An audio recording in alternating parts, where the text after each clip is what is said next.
start out with a question for y'all. How many got brothers and sisters out there? How many ever been blamed for something your brother or sister did? Been punished for it. You know what that's like? There's mom and dad would not believe you. Wouldn't stand behind you. You told them you didn't do it, and they don't believe you. Got punished.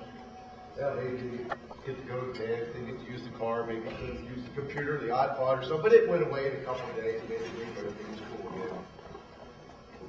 Those two men you just heard from spent more time in prison than you spent on this earth.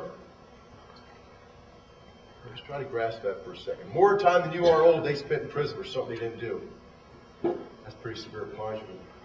And this is not just being in jail and one day you know you might get out. This was in prison where they were waiting to be killed. It's pretty crazy. It's pretty hard. In a country that's proud of its justice system, in a country that we're taught to tell the truth, in a country we're taught to believe in our justice system, to believe in our police departments. People do make mistakes. There are bad people. Not all are bad. But every now and then things in life happen to come at you. And as the commercial says, sometimes life comes at you fast. And that's what happened with us. I believe in justice. I used to believe in the death penalty. I've never really been in trouble, but I grew up in a small town in south central Pennsylvania. I was good in school. I played Little League ball. I was in the Boy Scouts, in the church choir, an acolyte. Graduated high school, went in service.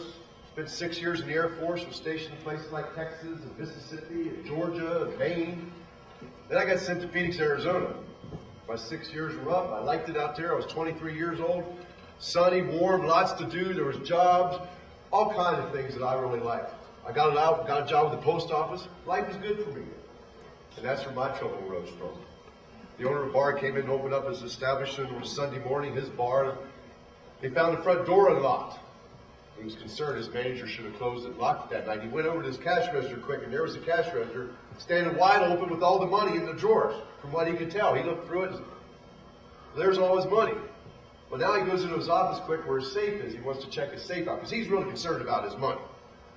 There was a safe. The door was closed, but as soon as he pulled on it, it wasn't locked. It opened up. Again, he checked everything appeared to be there. Now, he could see that the chairs had been stacked, the trash had been taken out, that the night manager had done most of the work, but the most important stuff to him, his money, was not taken care of, was not protected. And so he made his way around through his bar, checking things out. When he came to the men's bathroom, there he found his night manager, Kim and Kona, lying in a puddle of blood. She'd been stabbed, she was dead.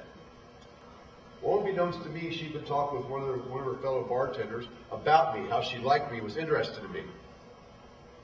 And that's why about 4 hours later, when I was sitting in my house on a Sunday morning, it was actually about 1 o'clock in the afternoon on Sunday by now, and I looked out the window and there was a car that just pulled up in front of my neighbor's house. And two men in suits got out of that car. And I went out to quiet my dog down. By the time I got outside there, these two men were walking down my driveway.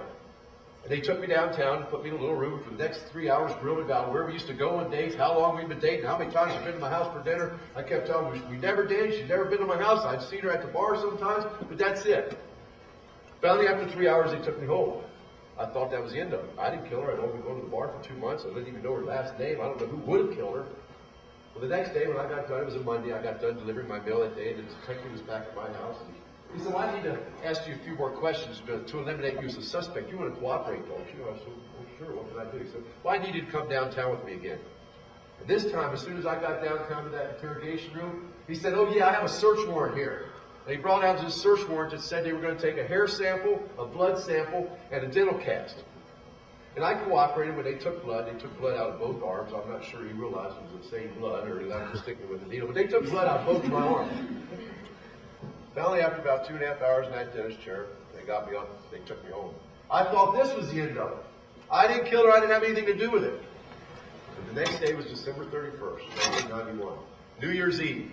I just pulled into my driveway from delivering my mail that day. Just stepping out of my car, all of a sudden I hear screeching brakes, doors flying open, people yell, screaming, don't move, you're under arrest.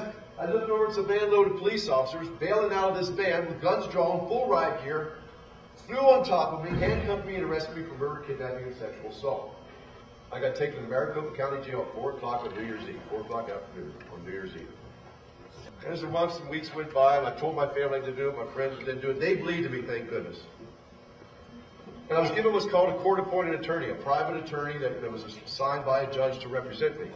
I thought, good, I got a private attorney, this will work out. fine.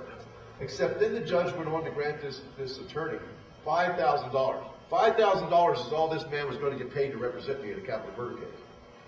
You can't even get divorced for $5,000. So he didn't do anything. He wanted me to take a plea bargain. I said no. The next thing, I'm in trial. Just 7 months after my arrest, I'm sitting in trial. And it was all about, they went out and they hired, the prosecutor hired what is called a bite mark expert. Let me put that in quotation marks. A bite mark expert.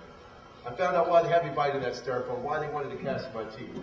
Because they found a mark in the body that they said was a bite mark, and they hired this man to match my teeth to that bite mark. And he testified that my teeth didn't match that bite mark, that my teeth were unique as a result of the car accident, that bite mark happened at the time of death. That made me Ray Krone, the murderer. The jury just took 3.5 hours to find me guilty. And then I got before the judge. The jury handled the guilty phase, the verdict phase. They said either guilty or not guilty, and then they were dismissed. And then you go before the judge for sentencing. And at that point, when you're convicted of a murder, they want you to show remorse. They want you to apologize, to say you were so sorry for what you did. Well, how do you apologize for something you didn't do? How do you show remorse or regret for an act you did not commit? I told the judge that. I said, I got no remorse. I didn't do it. You got the wrong person. Well, they didn't like that answer. So I got sentenced to death.